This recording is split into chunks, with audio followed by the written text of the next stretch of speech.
Olá, olá, bom dia, graça e paz a toda a Central, graça e paz sobre a sua vida, graça e paz a você que está em casa, a gente preparou tudo para você, mesmo que o prédio aqui está em reformas, a gente arrumou um jeito de você ter uma participação aqui dentro do nosso culto. Eu me sinto assim muito orgulhoso de poder subir na arena dos jovens. Pastor Léo fez um culto sensacional ontem, sábado é o melhor lugar para um jovem estar é aqui, e ontem não foi diferente, e nós estamos aqui curtindo esse ambiente. Eu espero que você também esteja curtindo. Não se esquece do aviso aí, ó. Entra no link, suas crianças têm agora um culto super especial e você pode também participar conosco. Muito bom dia, que Deus abençoe a sua vida.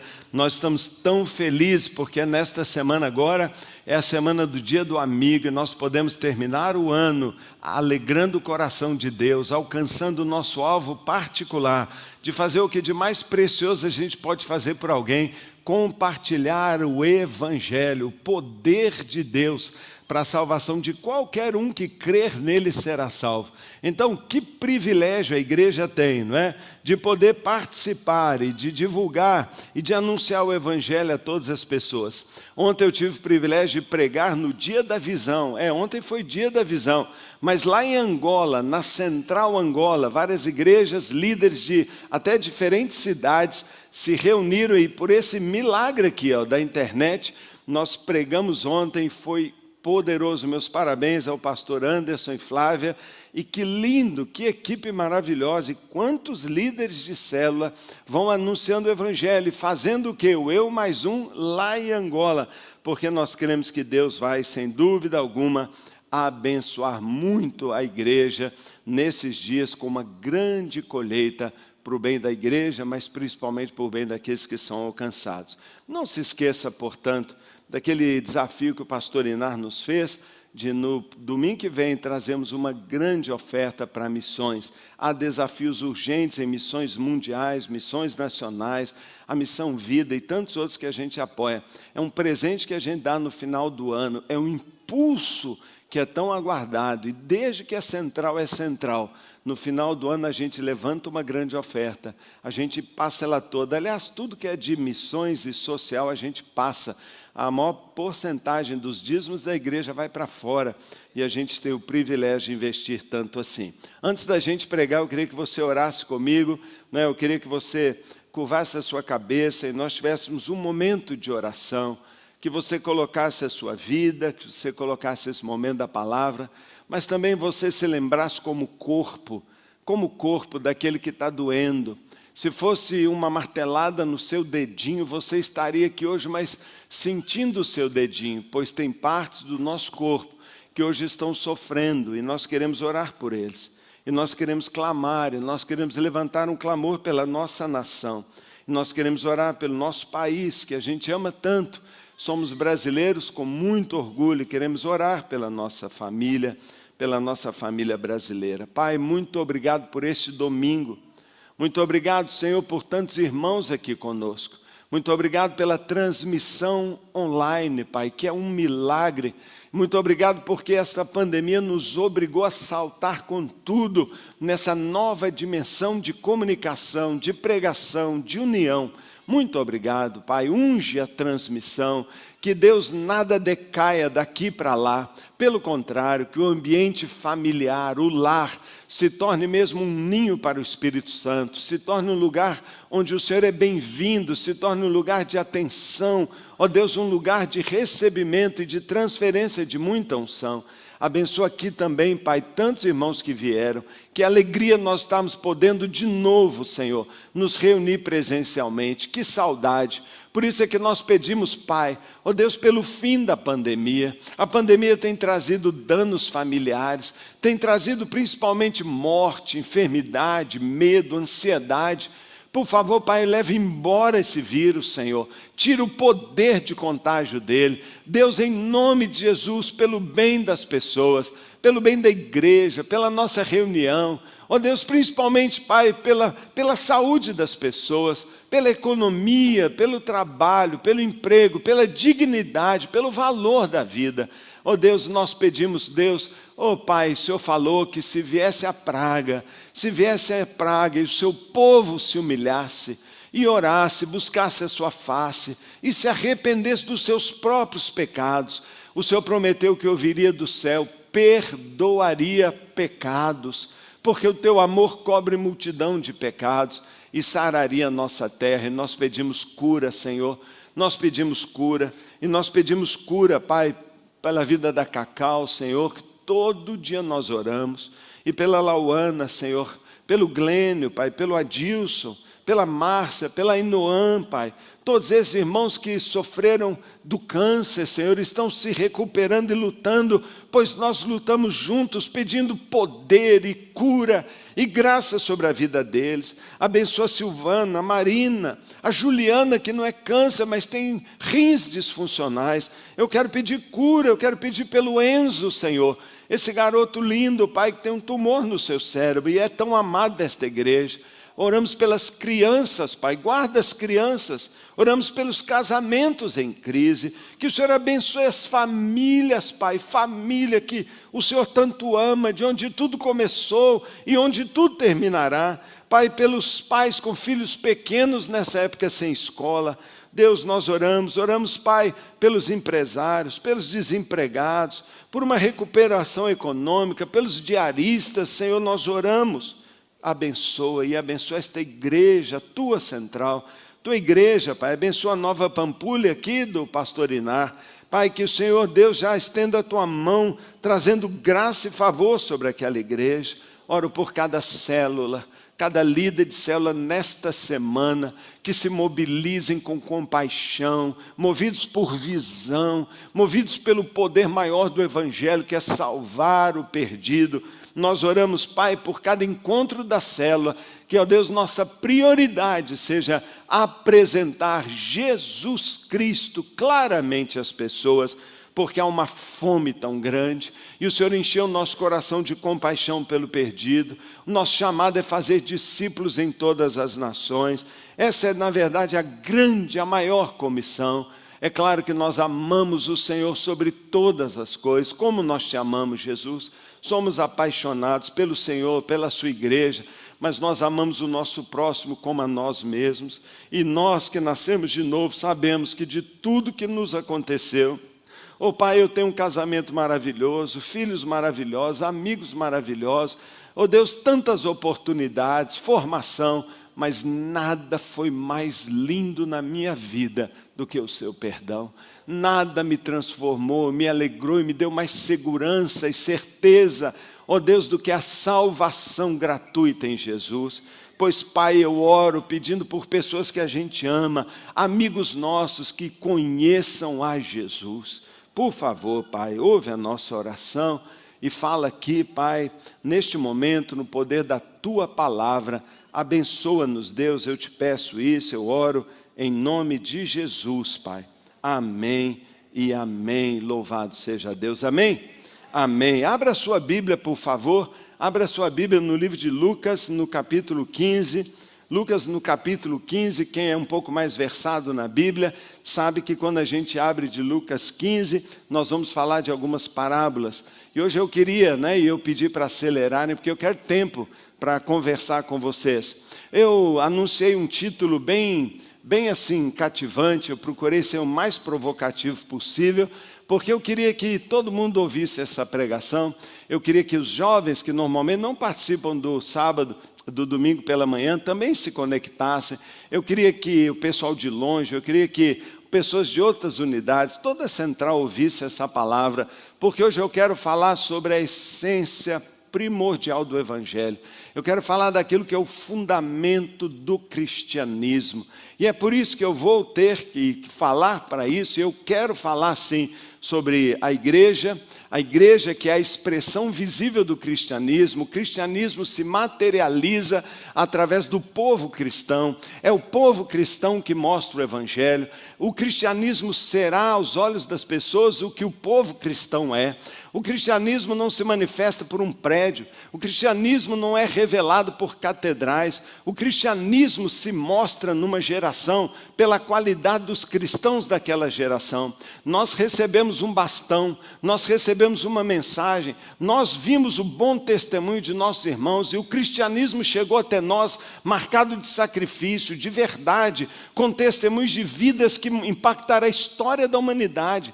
A história da humanidade tem grandes homens, mas nada mudou mais a humanidade para perto de Deus do que o cristianismo, do que o judaísmo que revelou um Isaías, que revelou um Davi, que revelou um Esdras, que revelou um Abraão, que revelou um Moisés. Nós nos fundamentamos na história desse povo. A história do judaísmo é muito mais do que a história de uma nação, é muito mais do que as culturas de um povo. O judaísmo lançou para nós o fundamento, a base. Quando o nosso Salvador Jesus, um judeu também, de lá um judeu anunciou a reconciliação do homem com Deus, fez isso citando o tempo inteiro a história do judaísmo que está na nossa Bíblia, da criação dos 10 mandamentos. Não existe cristianismo, aliás, não existe humanidade sem os 10 mandamentos, a vontade explícita de Deus, que quando Jesus veio, milhares de anos depois de que ele foi anunciado pela boca de Moisés, escrito pelo dedo de Deus, Jesus veio e ainda resumiu ainda mais poderosamente. Ele pegou a primeira tábua dos mandamentos e declarou: pois o maior mandamento é amarás o Senhor teu Deus de todo o teu coração, de todas as tuas forças, não terá outros deuses. Jesus declarou o maior mandamento, e ele disse: o segundo igual a esse é: ama o teu próximo. E se eu amo o meu próximo, eu não mato, eu não minto, eu não adultero, eu não cobiço. Bem, o cristianismo é revelado à humanidade através do povo de Deus. E se o povo de Deus é vivo e pratica, o evangelho naquela geração é forte, é claro, e as pessoas se aproximam de Deus. Mas se o evangelho decai, se a qualidade da vida dos cristãos não comprova aquilo que está escrito, as pessoas não acreditam. Jesus chegou a dizer: olha, atentem bem vocês que querem ser meus discípulos. É pelo amor que vocês tiverem uns com os outros, é pela qualidade da santidade, é pela maneira como vocês andam e falam, que o mundo saberá se vocês são meus discípulos mesmo. Então eu vou falar neste dia sobre a igreja. Eu vou falar sobre a política, porque a política é a influência na sociedade. E eu quero falar com você sobre essa guerra ideológica que eu não posso deixar passar, porque ela nos invadiu e ela tem trazido grande dano, não para a central, mas para a igreja no mundo inteiro de uma forma geral. E eu quero compartilhar isso com você hoje, não é? E eu prometo ainda que eu vou explicar e vou falar muito bem, não é, sobre a mudança de posição que nós fizemos, e eu particularmente, nessas últimas eleições. Eu sei que eu devo isso a você e farei de todo o coração, com toda a liberdade e com toda a transparência. Mas antes eu quero lançar uma plataforma para você. E eu quero que você abra a sua Bíblia comigo na carta, ou no Evangelho escrito pelo médico Lucas, o Evangelho segundo Lucas, no capítulo 15, eu quero ler com você esse texto. Eu pedi mais tempo hoje para pregar, por isso nós começamos um pouquinho antes, para eu ter tempo de fazer leituras bíblicas. Por isso hoje vai ser muito importante você ter uma Bíblia aí na sua mão, para a gente poder ler a palavra de Deus. Todos os publicanos e pecadores, esse é o verso 1, estavam se reunindo para ouvi-lo. Mas os fariseus e os mestres da lei o criticavam. Este homem recebe pecadores e come com eles. Pai, eu oro neste momento que nossos corações se abram para a Tua palavra. Que a mim seja dada agora a Tua palavra, Pai. O Senhor sabe que eu nunca estou preparado à altura para falar de algo tão superior, tão profundo, tão largo, como o Teu amor e o Teu Evangelho. Mas eu oro, Deus, que o Espírito Santo, Mestre, aquele que revela, que convence, esteja agindo aqui, Pai, na leitura da Tua palavra, como uma espada afiada, Pai, ela atinge os nossos corações e entre nas nossas mentes, porque nós queremos ser integrais, cristãos totais. É a minha oração no nome de Jesus. O verso 3 diz: então Jesus lhes contou esta parábola. Qual de vocês, que possuindo 100 ovelhas e perdendo uma, não deixa as 99 no campo e vai atrás da ovelha perdida até encontrá-la? E quando a encontra, coloca alegremente nos ombros e vai para casa. Ao chegar, reúne seus amigos e vizinhos e diz: alegrem-se comigo, pois encontrei minha ovelha perdida. Eu lhes digo que da mesma forma haverá mais alegria no céu por um pecador que se arrepende do que por 99 justos que não precisam se arrepender. Claro, eles não existem, pensam que não precisam. Ou qual é a mulher que, possuindo 10 dracmas e perdendo uma delas, não acende uma candeia, varre a casa, põe luz nos cantinhos e procura atentamente até encontrá-la?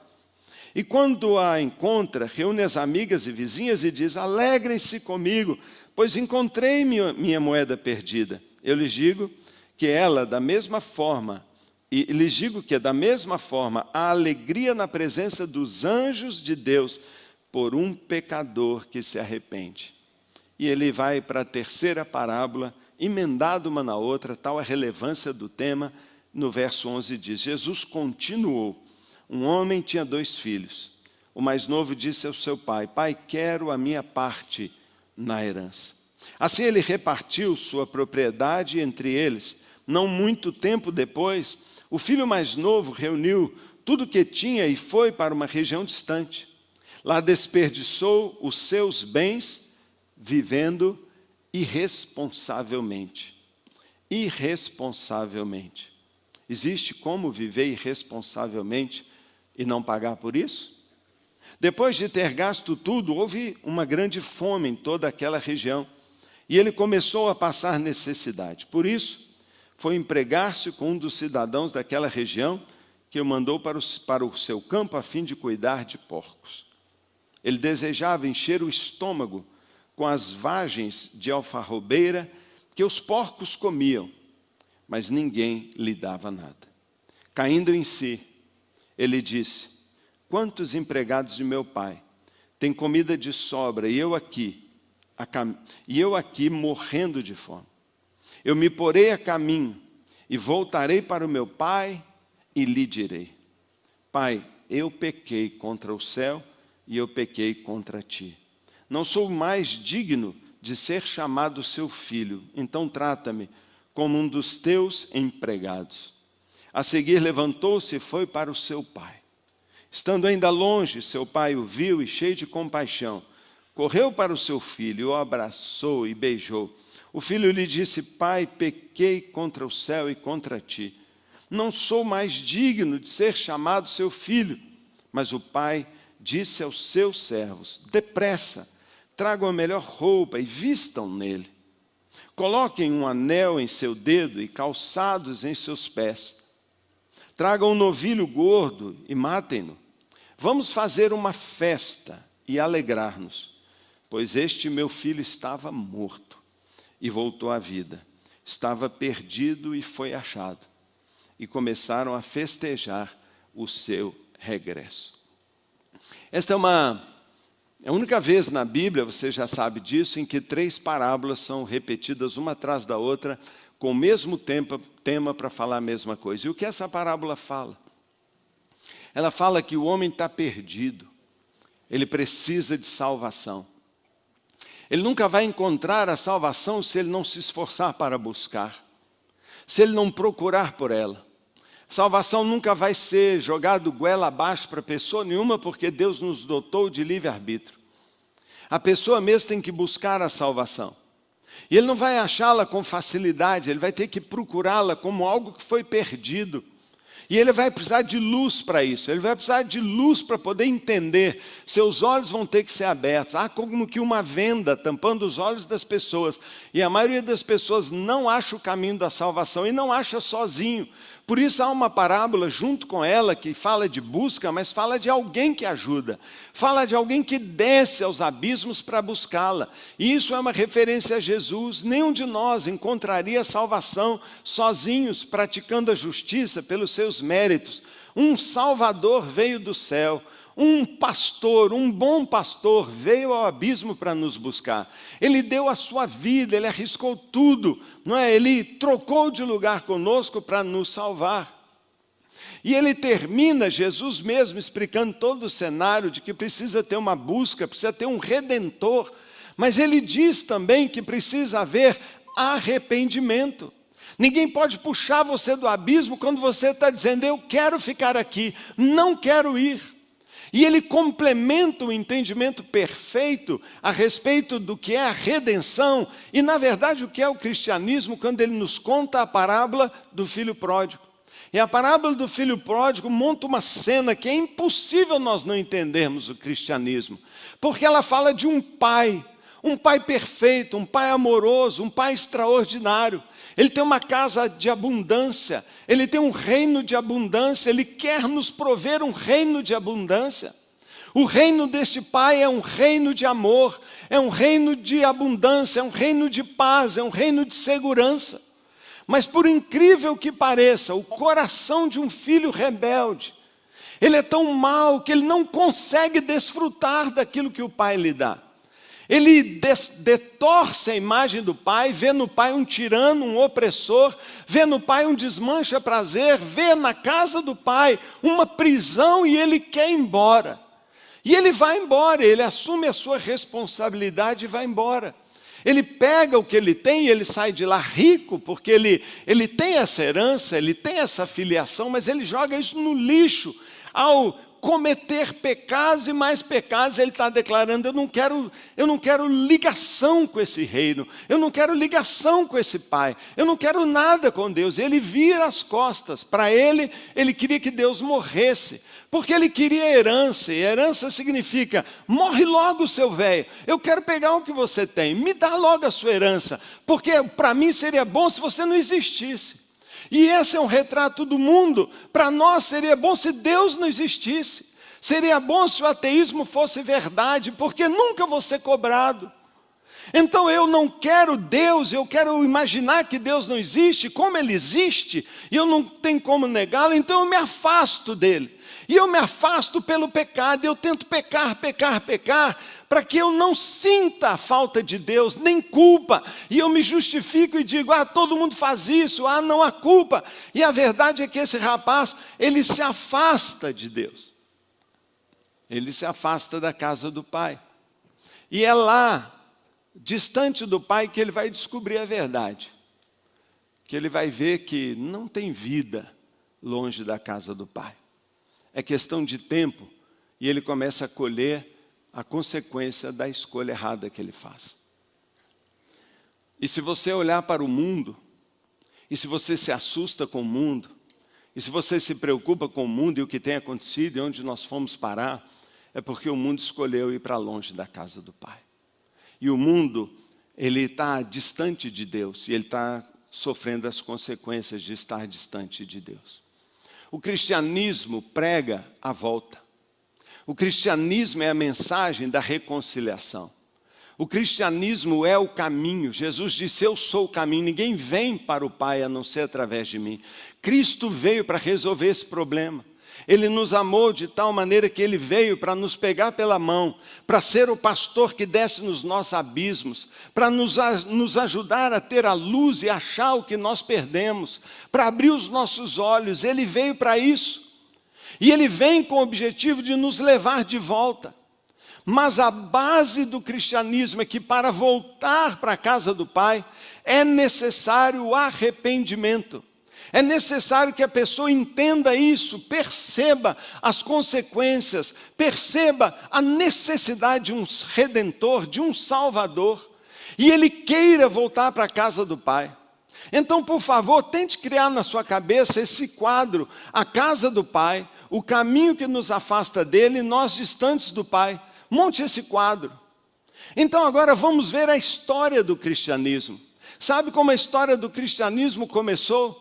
Quando pessoas quiseram voltar para Deus, o diabo começou fazendo, sabe o quê? Mate essas pessoas, corta a perna dele para ele não poder voltar.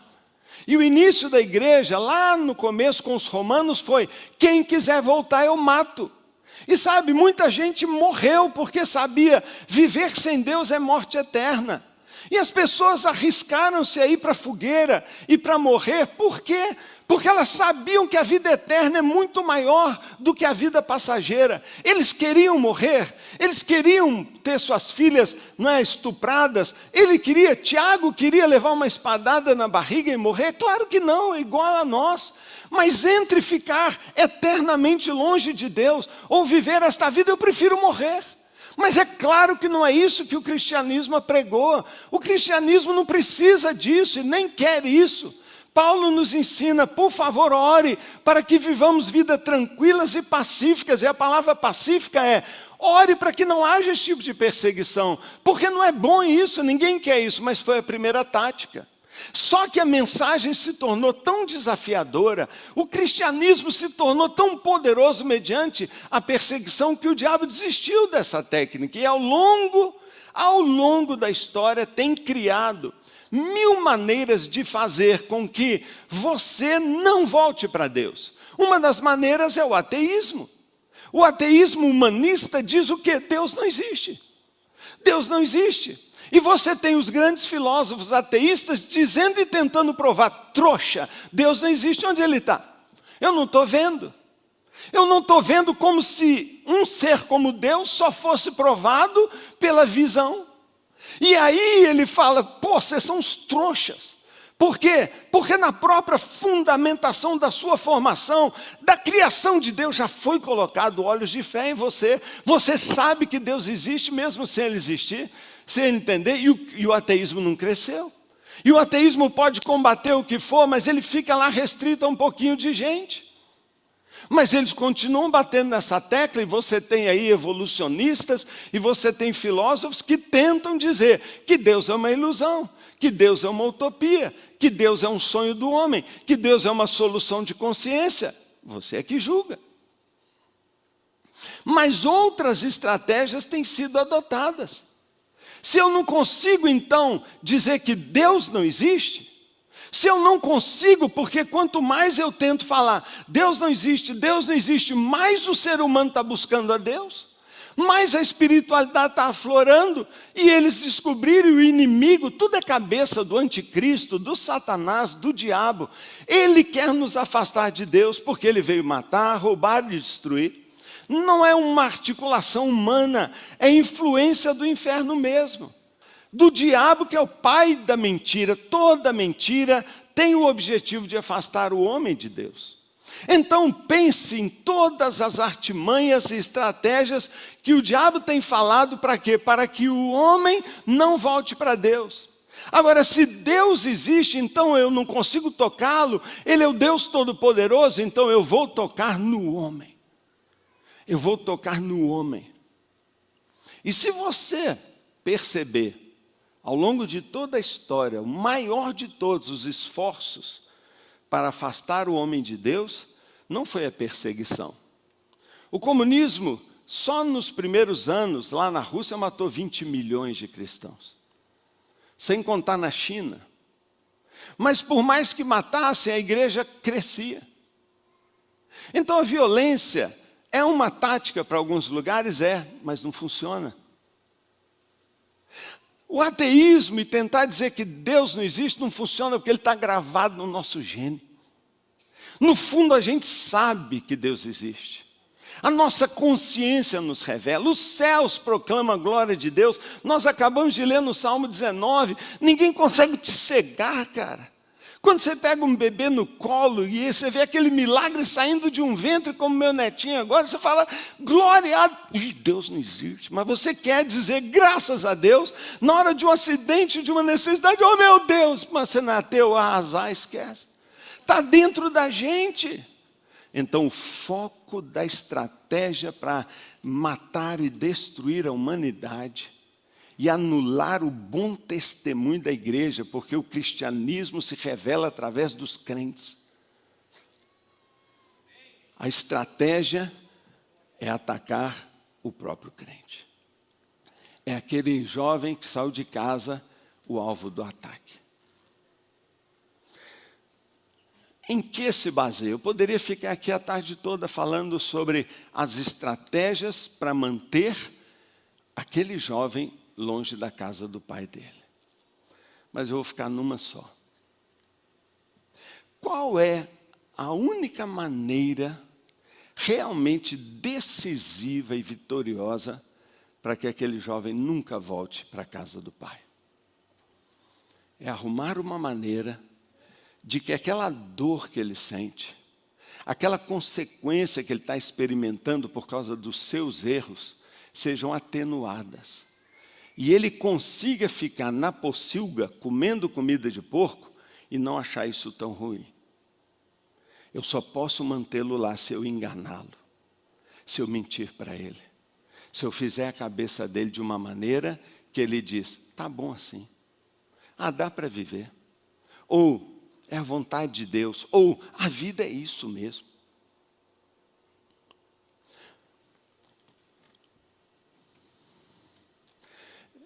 Eu falei que o cristianismo, ele só sobreviverá se houver cristãos vivendo naquela geração que afirmam que isso é verdade, que demonstram com a sua vida, existe um Deus, Ele mudou a minha vida. Nenhum mal é maior para o cristianismo do que um mal cristão. Nenhum mal. Eu sei disso. Eu já vi testemunhos muito feios de cristãos, mas eu já vi pessoas maravilhosas que me inspiraram. E eu escolhi não olhar para os maus testemunhos e olhar para as pessoas que me inspiram. Eu escolhi nem olhar tanto para as pessoas, mas olhar para a palavra de Deus e olhar para a cruz e ver Jesus. Mas eu escolhi também, nesses 49, 50 anos agora de convertido, de que eu seria o melhor cristão que eu pudesse ser.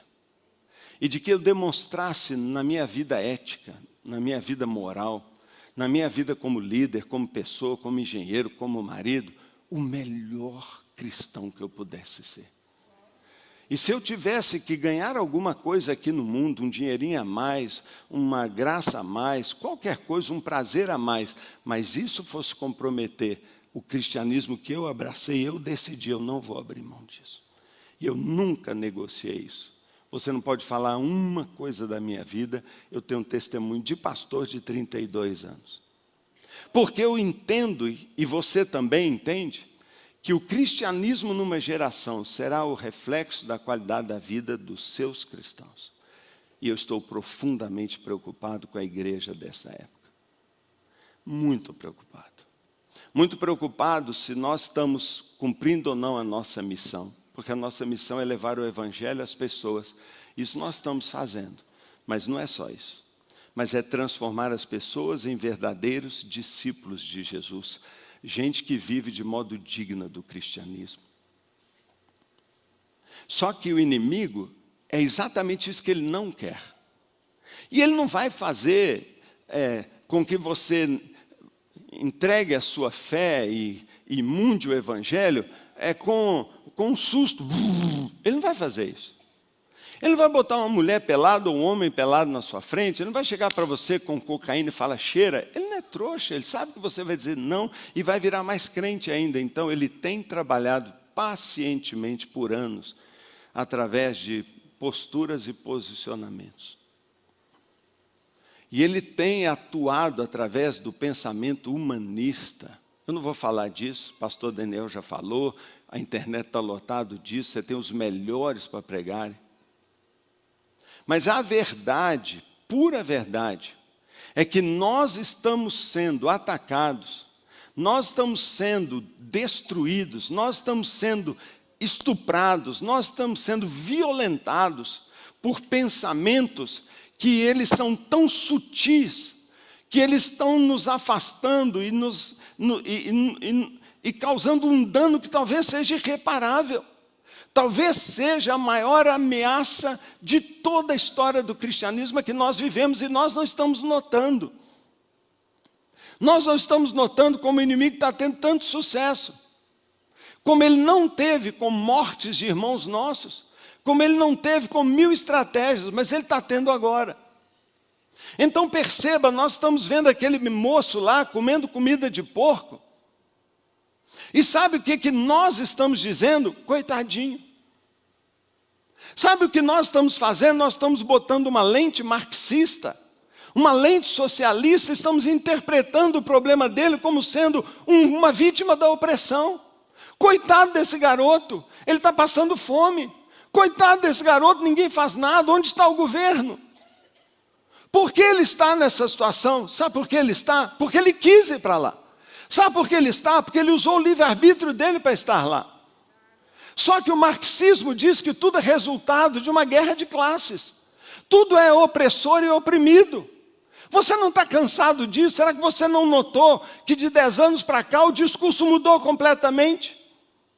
Porque qual que é o problema daquele moço? Se ele não se arrepender, se ele não cair em si e disser, eu pequei contra Deus, eu sou pobre hoje, estou comendo comida ruim, apesar de eu ter sido criado para a abundância, apesar de eu ter um pai amoroso, eu quis, foi o pecado. E como ele restaurou sua posição de vida abundante? Pelo arrependimento. Mas como vai haver arrependimento se o século 21 declarou desde o início desse ano, não há mais pecado, não há pecado, ninguém mais é pecador, ninguém mais é pecador. Ah, pastor, eu tenho uma fraqueza, me conta sua fraqueza. Não, isso não é fraqueza, é pecado. Irmãos, se não houver na vida das pessoas um genuíno arrependimento, não há cristianismo. E sabe o que nós estamos fazendo?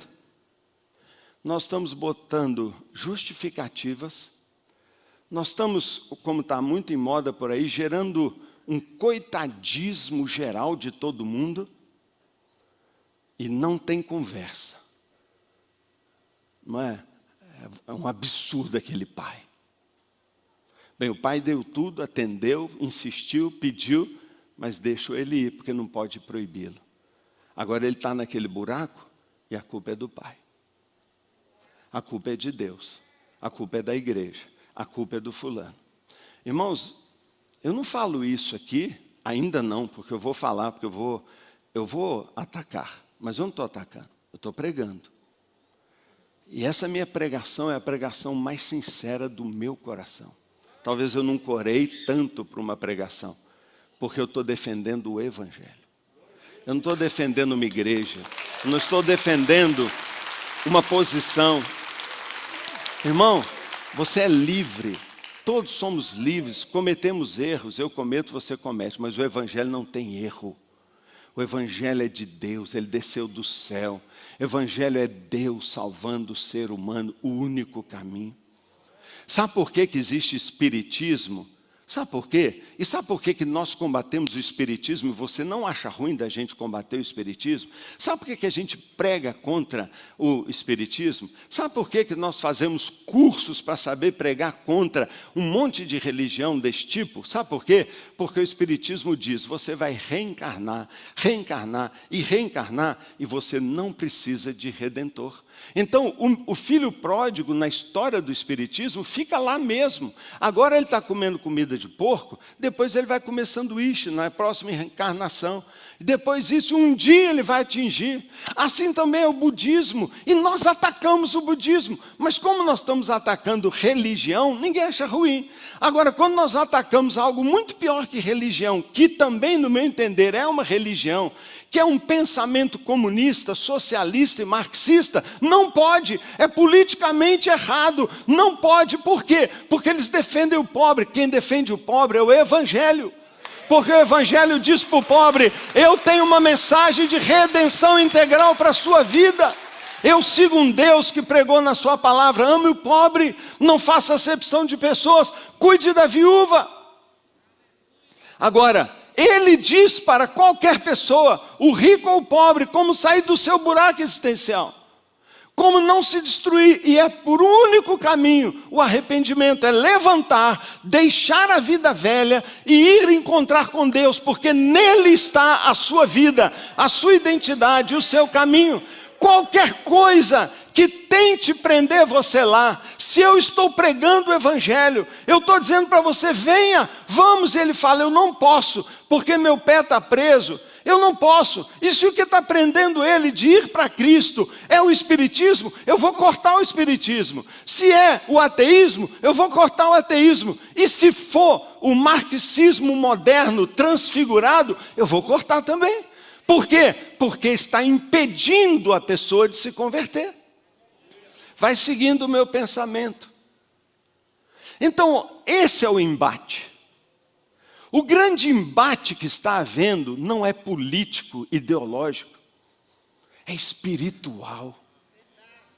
A intenção do diabo em toda a terra é acabar com o cristianismo, sempre foi. É desmerecer o cristianismo. E sabe o que aconteceu? Na tentação, sabe o que aconteceu? Nós somos uma vergonha. Eu vou dizer por quê. Porque os nossos pais cristãos saíram lá daquele cantinho e evangelizaram o mundo todo. Parte do mundo não aceitou. Ficou preso e continua sendo. O que é um trabalho missionário, gente? Se não um trabalho de libertação? Se as pessoas podem ficar nas suas ideologias, por que missões? Por que você ora por um missionário ou dá uma oferta missionária se você não quer que ele mude? Pois a igreja que foi fundada por Cristo foi sempre missionária. O poder do Espírito veio como prometido em Atos 1:8 e eles foram aos confins da terra. E deixa eu dizer para você, até outro dia atrás, o mundo era cristão. O ocidente inteiro cristão. A melhor porção, o maior retrato do que significa uma terra abençoada foi estabelecida na Europa. Com igualdade, com um socialismo justo. Mas aquele socialismo justo, aquela distribuição de renda, sim, que tinha um rico, sim. Claro que tem que ter rico. Essa é uma ideia ridícula do tal do Marx. Um frustrado, um adoecido, um pedófilo. Agora, deixa eu dizer para você, o rico sempre foi o elevador social. Ele é que sempre gerou emprego, distribuiu renda. Cabe aos governos fazerem isso de maneira correta. Mas a verdade é que o cristianismo se espalhou por toda a terra. Nossos pais nos entregaram nações cristianizadas. E sabe o que nós estamos fazendo agora? Sabe o que nós estamos fazendo em nome de um pluralismo cultural? Deixa o muçulmano vir botar sua mesquita aqui. Deixa ele vir aqui. Ah não, claro que eu tenho que deixar o templo budista. É lógico, todo mundo tem direito. O tal do direito humano, gente, vocês tomam cuidado toda vez que você vê isso. Porque na verdade nada mais é do que um argumento intimidador para você não defender os seus direitos.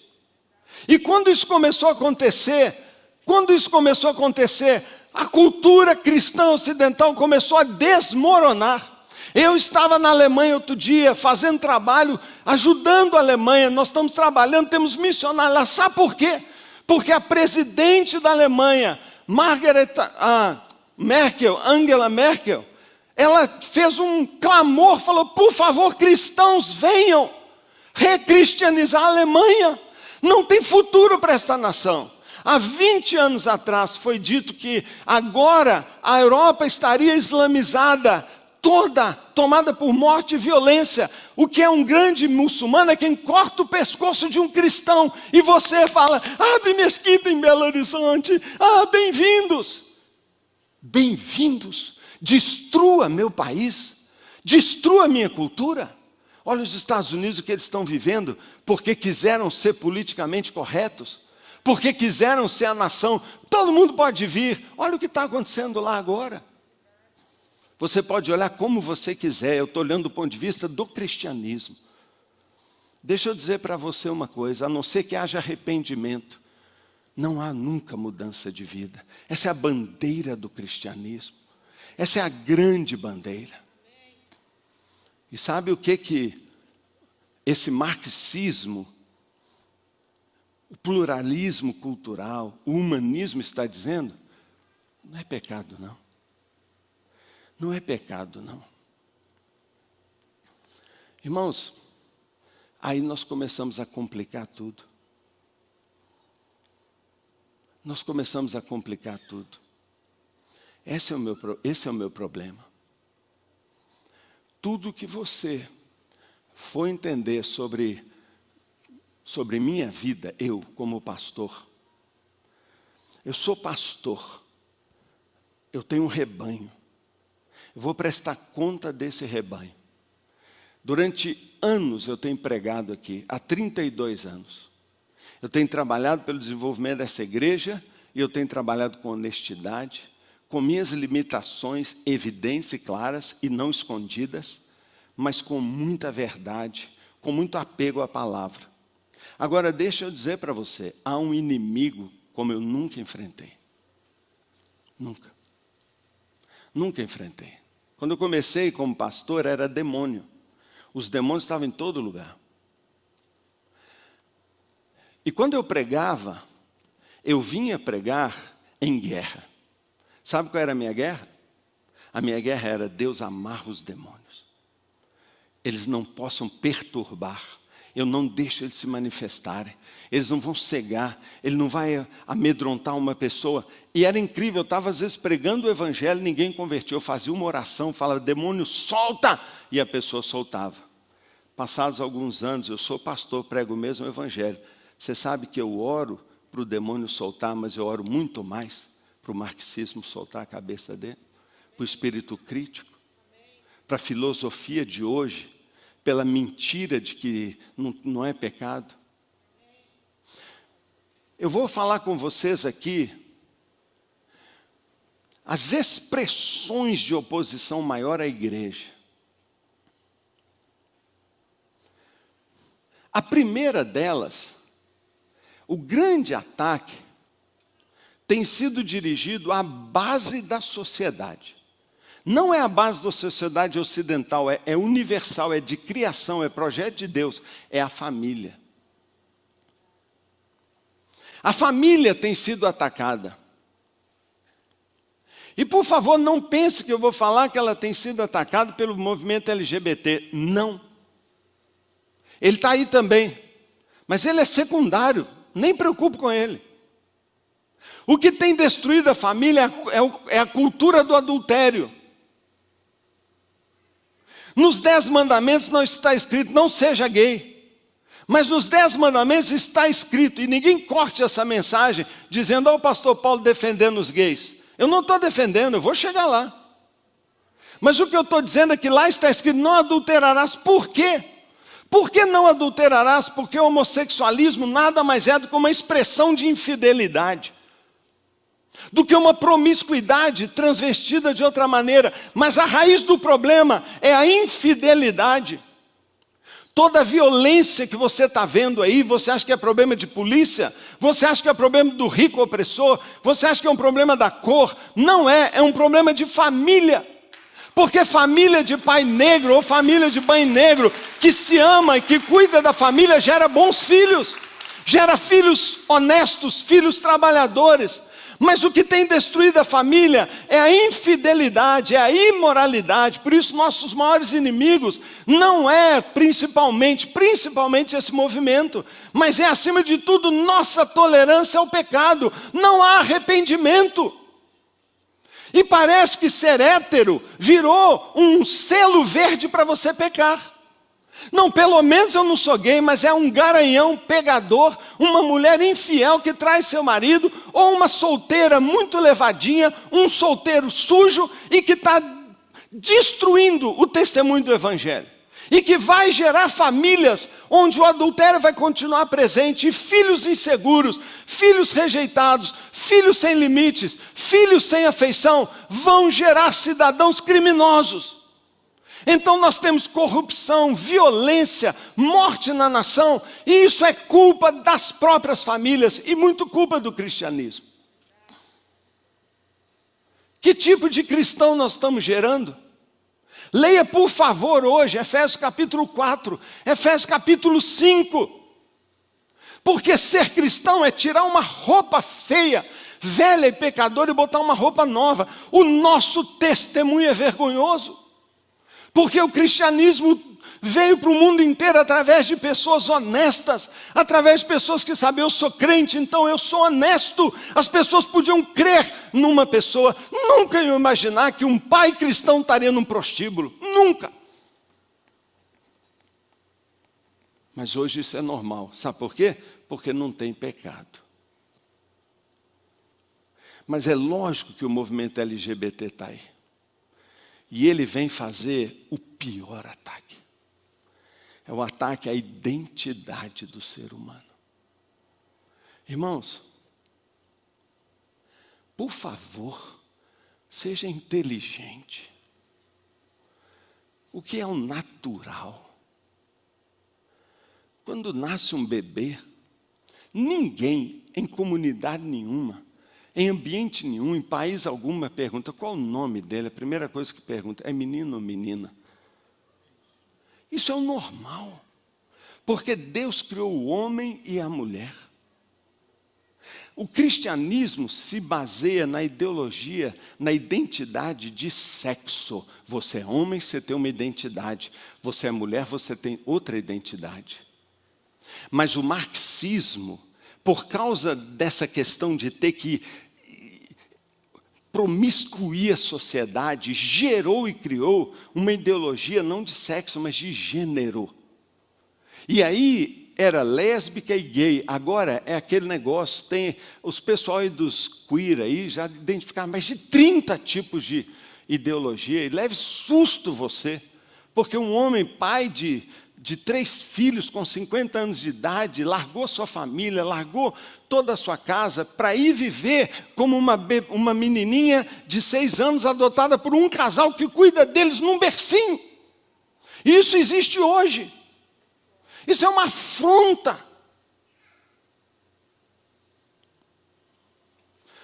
Deixa eu perguntar para você uma coisa aqui.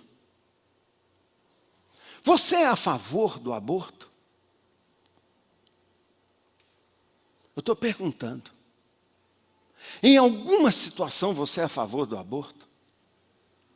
Você é a favor do adultério em alguma situação? Você justifica com algum argumento o que está acontecendo e o que está sendo defendido aí? Você é a favor da homossexualidade? Você é a favor? Eu não estou falando que você não entende o problema. Eu não estou falando que você não ame as pessoas. Claro que eu não estou falando. Eu sou cristão, eu estou falando do cristianismo. Eu amo as pessoas com qualquer uma dessas dificuldades. De todo o meu coração diante de Deus. Mas deixa eu dizer uma coisa para você. Há uma grande diferença entre entender e apoiar. E nós não podemos apoiar nunca. Se você apoia o aborto, ou a homossexualidade, ou a luta de classes, ou se você tem uma mentalidade socialista, eu vou dizer para você a minha maior preocupação. Você está prontinho para receber a marca da besta na sua testa. E você vai recebê-la. Porque é por aí que ela vai entrar. A Bíblia diz que quando Jesus vier, o amor de muitos se esfriará. Não de todos, mas da maioria. Se é da maioria, significa que tem uma minoria que o amor não vai se esfriar, que está apaixonado por Jesus, que ama o cristianismo. Eu só quero te perguntar, qual é a sua temperatura espiritual? Sou eu que sou frio? Sou eu que não amo a igreja? Eu que estou atacando a noiva de Cristo? Por favor, vamos falar de cristianismo. Você é um cristão apaixonado ou seu amor esfriou e você agora é um guerreiro ideológico? Eu não quero discutir ideologia. Eu não quero falar disso. Agora eu vou falar para vocês por quê que neste ano eu fiz uma dramática mudança de posicionamento meu. Ora, por favor, eu sou pastor há 32 anos. Eu defendi com unhas e dentes, sendo atacado veementemente por grupos aí, e por pessoas, de não usar o púlpito para fazer política, de não usar o púlpito para fazer pregação política e partidária.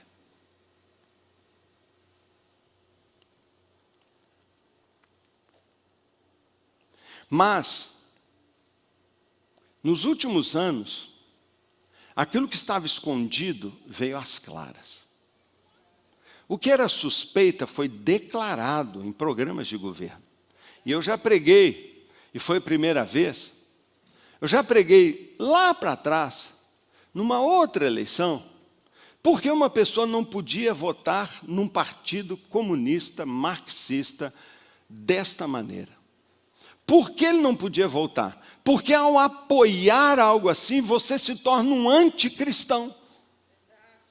E eu vou declarar isso para você, você tem que escolher o que você é. Se você se alinhar a estas ideologias, que eu posso conversar com você amplamente, eu posso fazer isso fora de um culto e debater com você o quanto você quiser. Eu posso te dizer porque Jesus não era socialista, porque que não tem jeito de você colocar socialismo dentro ou na cara de missão integral da igreja. Não tem jeito, porque os pressupostos do cristianismo são diferentes. Os pressupostos do socialismo são diferentes. Enquanto o socialismo, o marxismo estiver cegando, justificando e apontando um outro caminho, e se socialismo, como ferramenta de justiça social, não passar pela conversão, não conte comigo. Jesus nunca se posicionou dessa maneira. Mas quando uma dessas ideologias estiver invadindo a minha igreja, levando pessoas para o buraco, destruindo pessoas, por causa da politicamente correto, deixarmos gays estarem aqui dentro da igreja, não para receberem salvação, venham bem-vindos, mas para fazer aqui dentro patrulhamento e fazer aqui dentro discípulos e multiplicar a sua ideologia, fora. Não vou estar aqui, não vai ser dada a voz. São nossos irmãos, podem vir, eu estou na mesma luta que você. Todo dia eu luto para não cair. Todo dia eu luto para não deixar a minha tendência pecaminosa me levar a um escândalo, a uma dor ou a ferir alguém que eu amo. Você também, vamos lutar juntos. Mas eu sou um crente convertido e arrependido. Você é? Se for, nós estamos juntos, vamos até o inferno. De um tempo para cá, nós tivemos que falar. Não vote mais nesse partido, naquele partido ou naquele partido. E nós continuaremos falando. E nós continuaremos dizendo, você leu lá? Então Deus dizer, se você apoiar isso aqui, você devia estar reprovando essa obra, Efésios capítulo 3, reprove as obras das trevas. Você está apoiando? Bem, você é um candidato a receber a marca da besta. Faz o que você quiser. Mas agora, ainda mais, a coisa está tão séria, que a batalha agora é no campo das leis. É no campo das leis. Bem, se essa é a regra do jogo, sabe o que as pessoas fizeram? Fizeram o seguinte, toda a sociedade faça a vontade de seus candidatos. Impulsione suas... Então os movimentos aí dessas ideologias, eles têm sindicatos, eles têm fundações, não é? Eles têm movimentos, eles têm tudo orquestrado, reuniões públicas, à vontade, Fórum de São Paulo, Fórum de Frankfurt, mas à vontade, vai candidatos, 10 candidatos, vamos lá, movimento jovem socialista, movimento jovem marxista. Bem, 30% da população brasileira é evangélica. Nós não temos um representante na área de justiça, não temos um representante, não é? E aí sabe o que fizeram? Um bando desse pessoal vai lá no Congresso e fala assim, pastor não pode falar. Bem, ótimo, a gente não fala, mas a gente tem rede social, a gente é cidadão também. E sabe de uma coisa? A guerra é nas leis. Estão se aprovando leis que você não tem uma ideia. Eu podia dar a voz aqui, tem um deputado federal ali, ó. Ele sabe a batalha que é lá no Congresso. Sabe, deixa eu dizer uma coisa. Você acha que eu amo alguns representantes da bancada evangélica? De jeito nenhum. Você acha que eu aplaudo o que alguns falam? De jeito nenhum. Você acha que eu bato palma para o jeito, a maneira com que o Malafaia, por exemplo, fala, e desculpe pela primeira vez citar um nome? Mas eu vou citar fazendo justiça.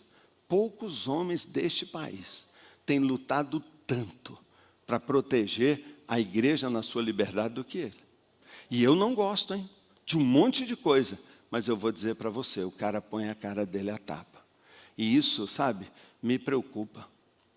Agora, sabe qual foi sempre a posição da igreja? A posição da igreja foi, quem quiser ser candidato, seja. Pode vir e nós vamos orar e abençoar todos e dizer, votem, escolhe um deles e vota. Primeiro, sabe o que sempre aconteceu? Primeiro, ninguém ganhou.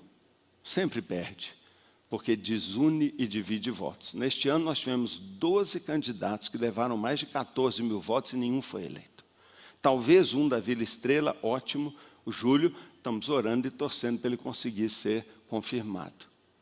Mas nós dividimos todos os votos. Segunda coisa, vem aqui candidatos do PT, querendo que a gente olhe por ele. Ele devia ser disciplinado. Ele devia ser excluído. Ele devia ser punido, ele devia ser doutrinado, ensinado. Aí eu devia chamar o discipulador e falar dele, que cobra é essa que você criou? Porque alguém que é um candidato do PT não pode. Eu estou falando isso porque esse ano não tinha nenhum candidato do PT, porque o PT praticamente não existe mais. Agora, deixa eu dizer para você, escute o que eu estou falando. Nós não somos de esquerda nem de direita. E eu falo isso diante de Deus. Eu não sou de direita. Eu gosto muito de algumas bandeiras da esquerda. Eu gosto mesmo. Tem bandeiras da esquerda que, se fossem puras, eu amaria. Elas se identificam muito com verdades do Evangelho. Mas há bandeiras da direita também. Então eu tenho que apoiar as ideias. Por isso é que eu decidi, é minha prerrogativa, como líder, como pastor, eu decidi que eu vou conversar com os candidatos primeiro, que eu quero saber qual é a posição deles. E eu digo aqui para a igreja, eu não vou trazer aqui à frente para receber oração. Aliás, eu nem estou trazendo mais na frente, esse ano nós não trouxemos ninguém para orar, por causa disso mesmo. Mas eu vou explicar, eu não vou trazer alguém que está ligado a um partido que reza nessa cartilha dessa guerra ideológica. Eu não vou. Eu vou dizer para ele, você pode ser do que você quiser, mas meu apoio você não vai ter. Porque eu vou ser incoerente, eu tenho que reprovar esta obra. Quero dizer mais ainda, o que aconteceu. Pastor, o que houve esse ano? Disso, eu vou pedir desculpa para a igreja. Porque eu cometi uma grande falha. Qual o papel de um líder? O papel de um líder é lançar uma visão. Ótimo, eu lancei. Mas o segundo papel de um líder é clarear a visão. É esclarecer tudo. Mas entendam bem, lá no ano passado, aliás, há mais de 2 anos atrás, um candidato, o Duda, me procurou, não é, dizendo, olha, eu tenho um chamado, eu quero. Foi o Duda, você aceita ser mentoreado? Você aceita ser? Não tinha nenhum candidato, ninguém querendo falar de vereador.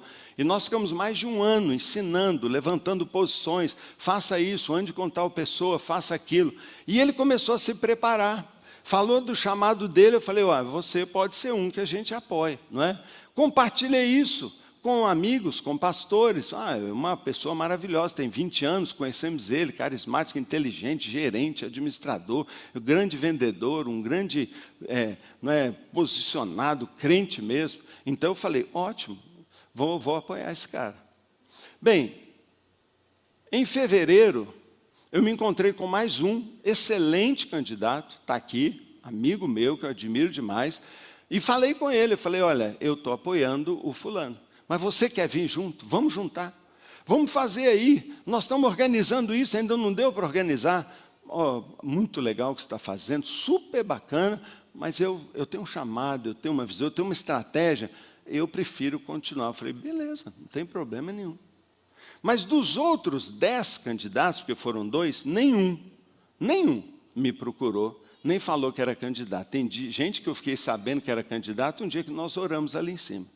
Bem, eu não vou apoiar, eu pessoalmente, candidatos que lançam-se candidatos escolhem tudo, o partido, a linha e tal, e depois vão impedir a minha bênção. Eu não sou obrigado a fazer isso. E a partir de agora, eu criei já, a partir de agora não, desde o ano passado, um conselho político. Algumas pessoas de muita experiência que vão conversar. E no final vamos dizer, olha, os que são melhores, os que são aí bons, têm chamado, qualidade, e que têm mais chance de ganhar esse e esse, vamos apoiar esses. E eu pretendo fazer assim. Para quê?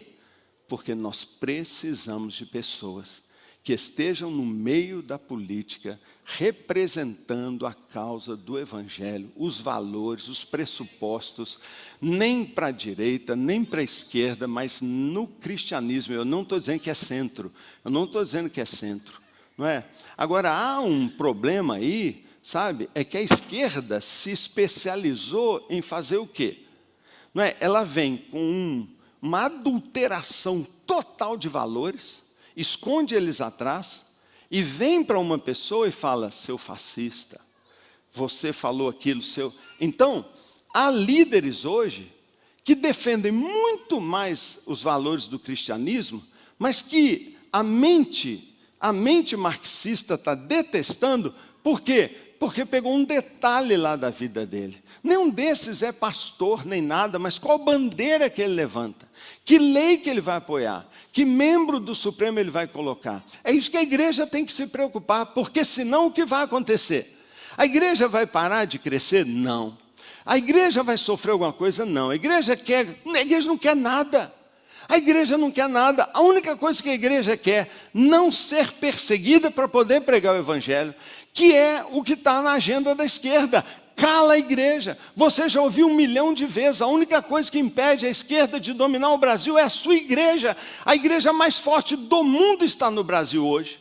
Um dos países de mais influência no futuro é o Brasil. E a esquerda está de olho, o marxismo está de olho no Brasil, dizendo, se a gente dominar o Brasil, pegamos a América do Sul inteira. A Argentina já está lá naquele caminho deles, eu espero que eles se deem muito bem. Nós conhecemos o que está acontecendo em toda a América. Agora o ataque é o Brasil. Agora a quebradeira planejada é para o Brasil. Agora botar fogo nos templos da igreja, e a central deve ser um próximo candidato, é aqui no Brasil. Você só impede isso através da política. E você coloca pessoas lá para dizer, você tem uma missão dada pela igreja. Levante a bandeira do reino. Diga que isso é pecado, diga que aquilo é certo. Então, irmãos, nós temos um dilema.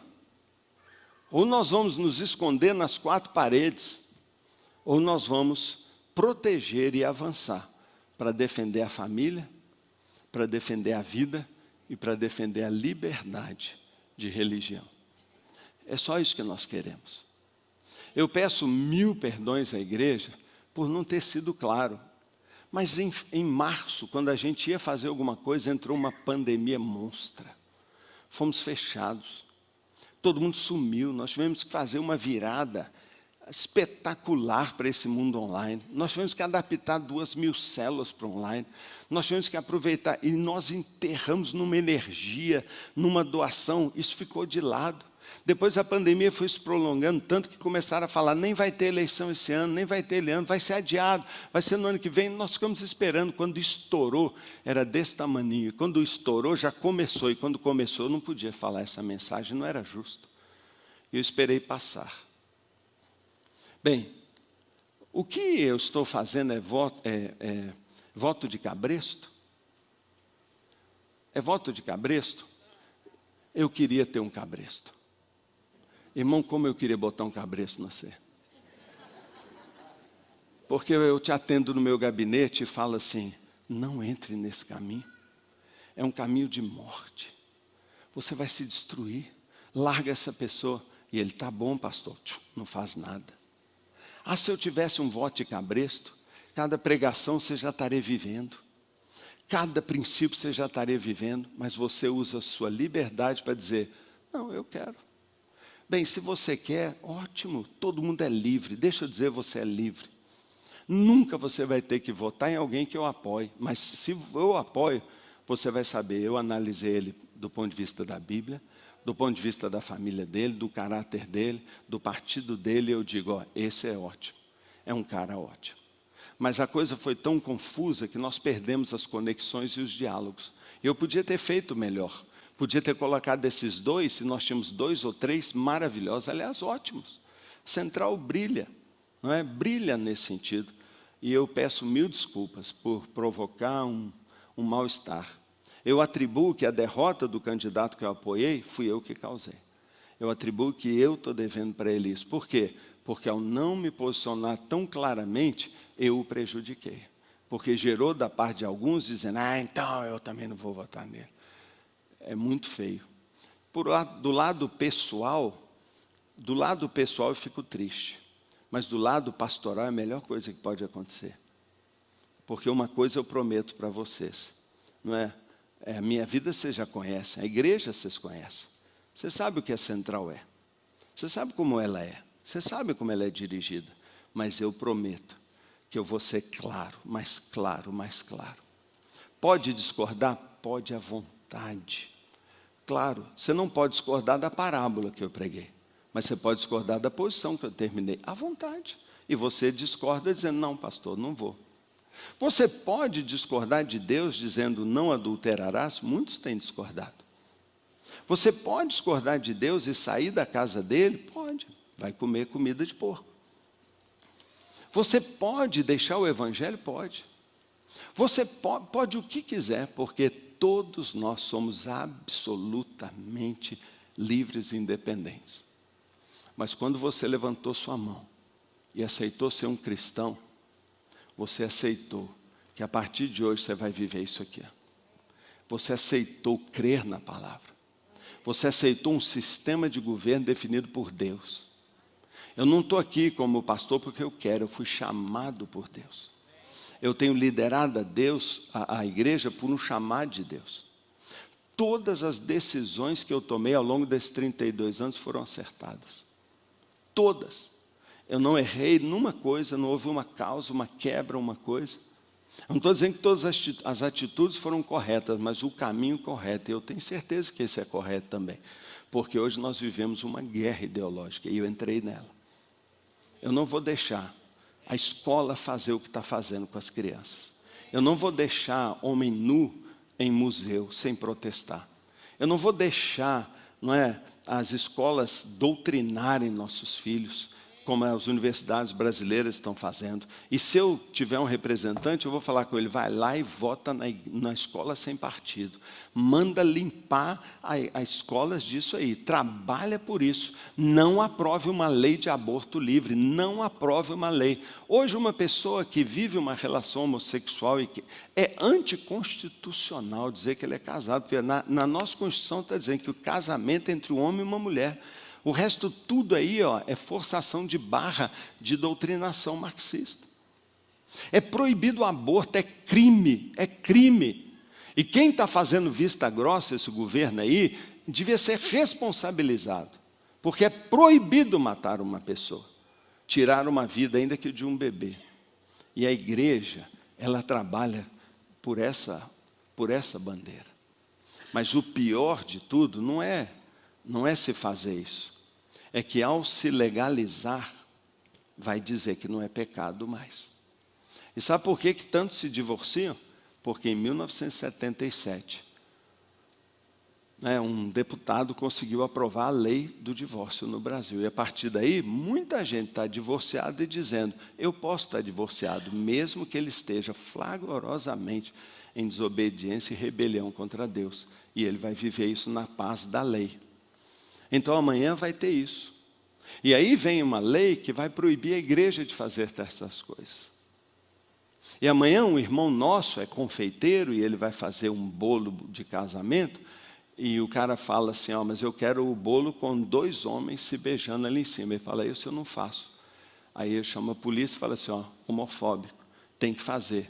E ele vai o quê? Vai fazer? Não vai. Então ele vai perder o alvará dele, vai fechar a confeitaria dele. Sabe por quê? Porque o pastor Paulo não falou nada lá atrás.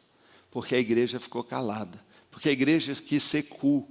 Porque a igreja quis ser aceita. Irmãos, a igreja foi perseguida, é perseguida e será perseguida até o fim.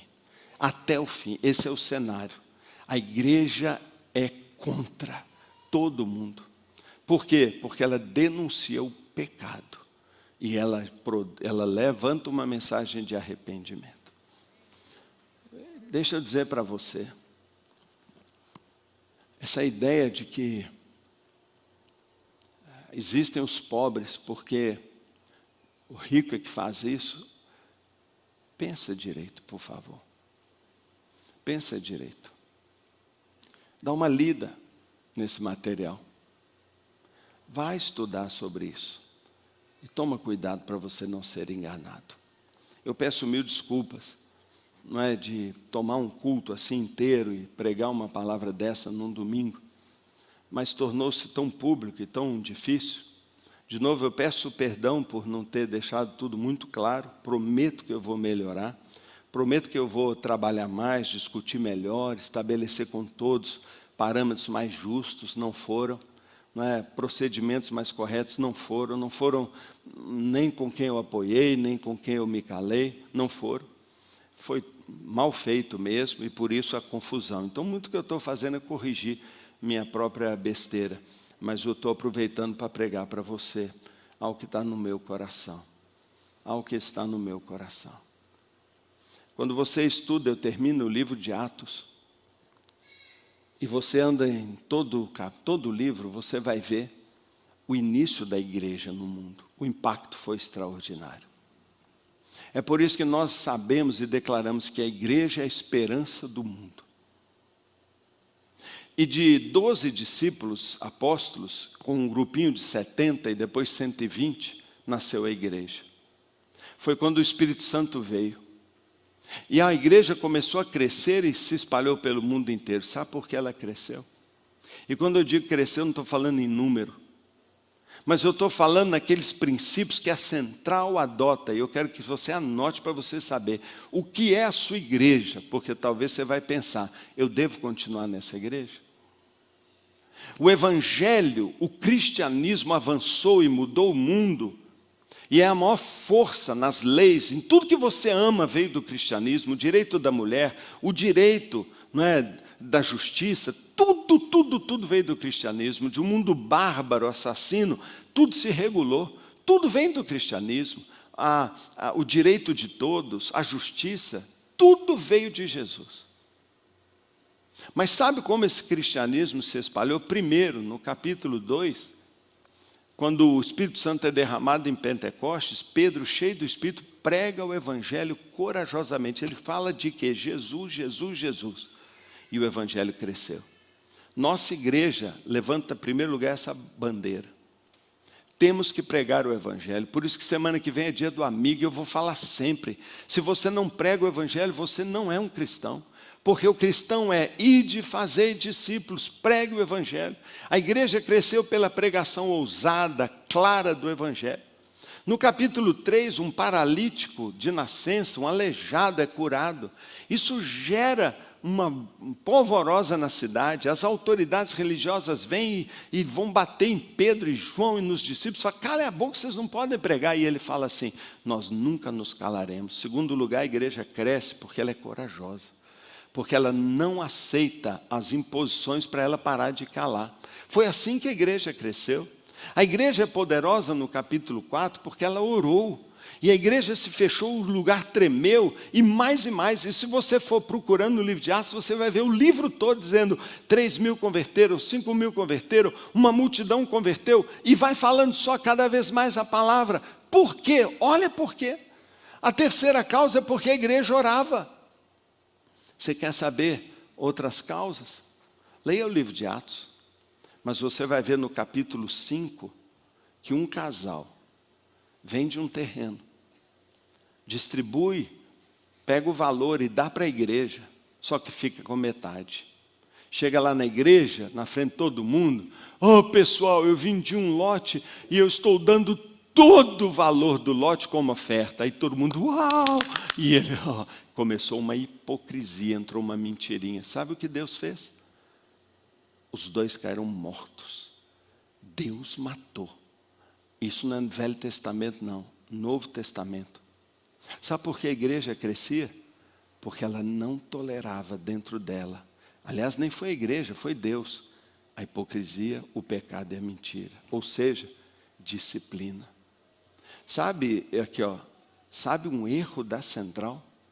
Sabe talvez o maior erro da Central dos últimos anos?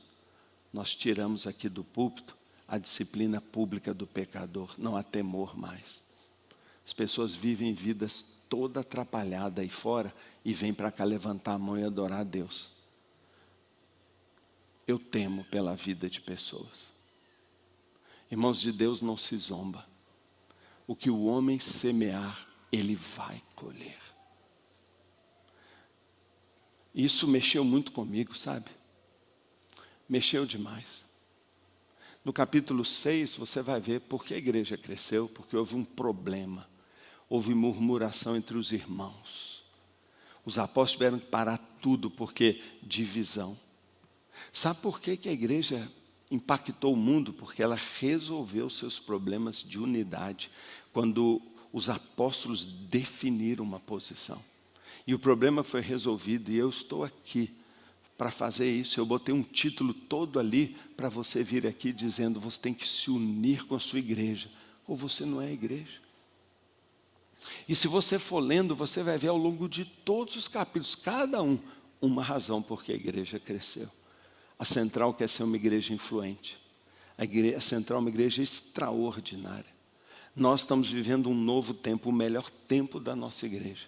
Não é à toa que a gente tem tido dificuldades, mas nós precisamos escolher a que Deus nós vamos servir.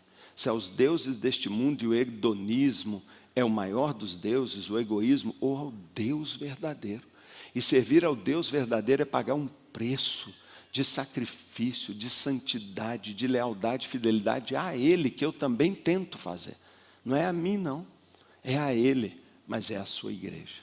A igreja é a noiva de Cristo. Ela é, segundo Paulo a Timóteo, o baluarte da verdade. A igreja é a depositária da verdade. Você já imaginou isso? E porque nós perdemos o sabor e nós negociamos nossa santidade, nós estamos virando o Zé Povinho. Uma subcultura dentro da cultura do mundo, empurrada para um canto e dito: você pode estar aí, mas cala a boca, você não influencia. E você está querendo dizer para mim: pastor, cala a boca também. Não é justo. Não é justo. Não é justo que você me ouça para tudo, todas as áreas da sua vida, mas não me ouça nesta área. Não é justo. É fazer da gente um Zé Povinho. A igreja é forte. A igreja é influente. A igreja é a luz do mundo. Então a Bíblia diz assim: brilhe a vossa luz diante dos homens, para que vejam as suas boas obras, o bom testemunho, e glorifiquem ao vosso Pai que está no céu. Que vejam as suas boas obras e voltem para a casa do Pai. Na casa do Pai tem abundância. Eu me converti em Ouro Preto e eu vi uma família pobre, o pai não sabia ler, se converter da favela e da miséria. Alguns anos depois, eu encontro aquela família, está em outro nível social. Todos os filhos estudaram, toda a família casou, todo mundo consertou. O pai aprendeu a ler. A família é um exemplo. Lá de Ouro Preto, foi pilar da igreja, da maior pobreza. Sabe por que ele saiu disso? Não foi só porque ajudaram, a igreja ajudou muito, mas porque ele foi para a casa do Pai. E Jesus diz: eu vim para que vocês tenham vida e vida em abundância. Você quer ajudar o ser humano? Você quer prestar o maior serviço à raça humana? Você tem um coração de misericórdia para o pobre, para o negro, para o oprimido. Você quer acabar com o racismo? Você quer acabar com o racismo? Você quer que nunca mais um João Alberto morra? Eu também quero. Eu não quero que o João Alberto negro morra, nem o João Alberto branco morra. Eu não quero que ninguém seja alvo disso. Mas você quer mudar essa situação do mundo? Pregue o Evangelho. Porque o Evangelho muda o coração do homem de dentro para fora. A sociedade só mudou, não é? Só mudou. Teve épocas em que cidades inteiras foram consideradas como uma amostra do céu. Não havia crime, porque todos se converteram. Nosso trabalho é um trabalho absurdamente revolucionário. Nós somos os maiores revolucionários. Você não precisa abraçar uma ideologia que é contra Deus, anticristã, para ser um revolucionário. O cristianismo é. Porque o cristianismo revoluciona as famílias. O cristianismo muda cidades, altera nações. Isso já aconteceu e nós estamos negociando. Eu tenho que parar por causa do horário. Já estourou tudo. Mas eu falei que hoje não ia ser um culto normal. É uma conversa pastoral. Eu estou todo certo? Não. Eu também estou enxergando com uma lente? Estou. Claro. Mas a minha lente eu tento todo dia desembaçá-la na palavra de Deus. E eu leio, eu mergulho, eu ouço pessoas. E eu tento trazer para você o púlpito mais puro, mais santo, mais animador, mais encorajador. E hoje eu precisava dizer isso aqui, não é? Eu precisava dizer isso aqui. Vocês são lindos demais, a igreja é muito linda, eu tenho muito orgulho. Mas ela precisa corrigir seu caminho. Ela precisa tomar uma posição. E a igreja precisa se afinar. E a igreja precisa se converter. E precisa voltar para Cristo. E voltar para o Evangelho, sem negociar, sem misturas, sem mas, não tem mas. Nós precisamos fazer isso. E essa é a minha palavra para toda a Central nesta manhã. Eu espero que você veja isso. Se estiver ruim, joga no lixo, apaga, deleta, não é? Os pastores vão me dizer depois, foi uma droga, foi mais ou menos. Você vai ter que depois arrumar isso, aquilo. E prometo melhorar. Vamos orar? Vamos ficar de pé e vamos terminar? Vamos terminar. Vamos orar. Obrigado.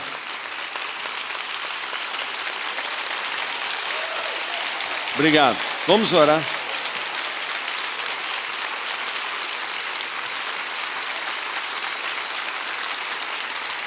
Olha, eu tenho aqui um esboço completo, posso mandar para você, mas eu nem vi. E o que está aqui não é o que eu falei, porque eu queria falar do meu coração, com muitas falhas, né? Sem linha, meio avacalhado, mas é sinceridade. Eu estou abrindo tudo para você. E se o que eu falei em alguma coisa está errado, me ajude a acertar. Muito bem-vindo as suas sugestões, mas aqui na minha cara. Né? Não tem ninguém mais manso, mais humilde, menos agressivo, menos bravo do que eu. Ninguém que ame mais você, ninguém que quer mais o seu bem. Ninguém. Então você pode falar comigo sem medo, mas não precisa falar pela internet. A única reclamação minha é o seu caminho. Caminho feio. Nunca foi o meu, nunca usei. Aliás, eu me afasto disso. É só isso, a única reclamação. Mas isso é sua escolha. Não é como você quiser. Não é? Você escreve a sua história, eu estou escrevendo a minha. É só isso que eu falo para você. Então vamos orar a Deus. Vamos orar a Deus. Pai querido, eu entrego, Pai, esta igreja nas tuas mãos. Ela é coluna e baluarte da verdade. É a igreja por quem Jesus morreu. Eu amo e admiro a igreja. Eu amo todas as igrejas. Eu amo os pentecostais. Eu amo os presbiterianos.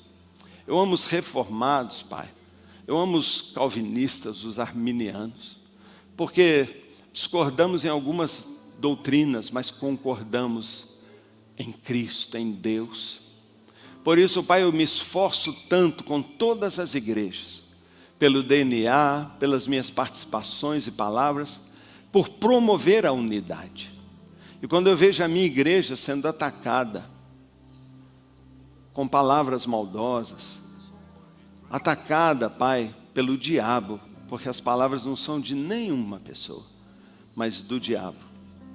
Pai, eu tenho que defender a igreja. Pai, por favor, abençoa esta igreja.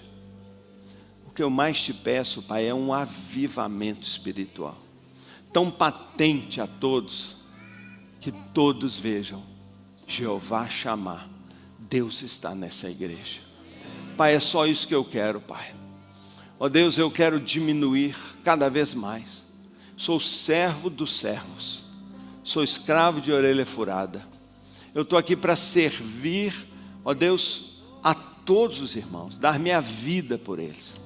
É isso que eu tenho feito o melhor que eu posso, Pai, todos esses anos, lutando para não dar mau testemunho, procurando ser o mais honesto possível. Pai querido, a única coisa que eu te peço, Pai, é que eu diminua mas que Cristo não diminua também. Que a palavra não seja rasgada, que os valores do cristianismo não sejam trocados por pressupostos mundanos ateístas. Pai, eu oro pedindo uma revitalização da fé. Eu oro pedindo, Pai, por uma libertação na nossa nação.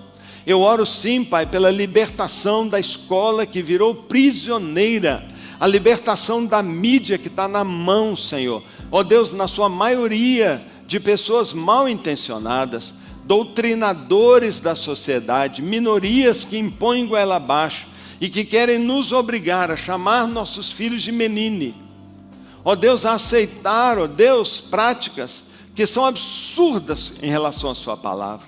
Pai, mas nós pedimos que nos encha de mais poder, porque o que nós queremos não é brigar com ninguém, mas é anunciar a eles o amor de Deus, é pregar o evangelho. Ó Deus, obrigado, Pai, por irmãos crentes tão preciosos, que sabem militar melhor nessa área da esquerda. Não sou eu, mas são grandes homens de Deus. Pai, eu te agradeço porque eu sei que eles amam Jesus. Eu tenho amigos, Pai, tão preciosos que estão trabalhando lá e eu me orgulho tanto deles. Mas eu te agradeço também por aqueles que estão lá mais para o lado do centro, para o lado da direita, e são sal e luz, que estão nos partidos novos ou velhos, Pai, mas que estão salgando e iluminando, e cuja batalha não é por partido, mas é pelo evangelho, que são militantes de Cristo, que combatem o bom combate, que lutam contra demônios, contra forças do mal, mas também, Senhor Deus, lutam contra mentiras e falácias, argumentos que tentam destruir Deus e impedir da população andar para Deus. Oh Pai, Senhor, resplandeça, porque as nações correrão para a luz. As nações estão em trevas, em sofrimento, e elas precisam ver a luz, mas se a nossa luz está escondida, ó Deus, escondida debaixo do manto do socialmente correto, se a nossa igreja, Pai, está escondida, porque não quer falar, mas pregar com a vida, Pai, tira isso, Pai, traz a igreja à tona, para que a luz brilhe, e as nações corram, e haja, Deus, uma enxurrada, Pai, de pessoas buscando luz, porque não aguentam mais as trevas. Aviva a tua igreja, abençoa-nos, Pai, nesta manhã. Eu oro pedindo paz, pedindo que o Senhor me ilumine, que me ensine o que eu não sei. Ó Pai, eu quero aprender, Pai, ensine a igreja, ó Deus, e me use até o dia que o Senhor quiser, Pai, para liderar a tua igreja, ó Deus, e influenciar nessa nação. Oro pelos pastores da igreja, irmãos fiéis, tão leais, tão crentes de verdade. Oro pelos líderes de célula, que sejam sábios, Pai, sejam grandes formadores, Pai, de cristãos, e que discipulado se torne algo poderoso nessa igreja. Não reuniãozinhas, Pai, mas na verdade estilo de vida transmitido de pai para filho. Eu oro pelas famílias e pelos casamentos, Pai, que haja equilíbrio entre afeto e limite, para gerarmos filhos responsáveis e seguros.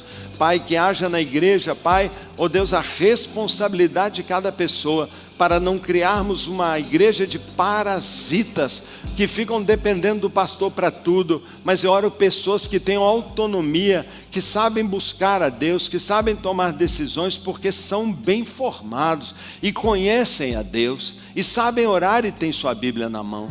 Abençoa, Pai, eu oro. Em nome de Jesus eu peço. Amém, Senhor.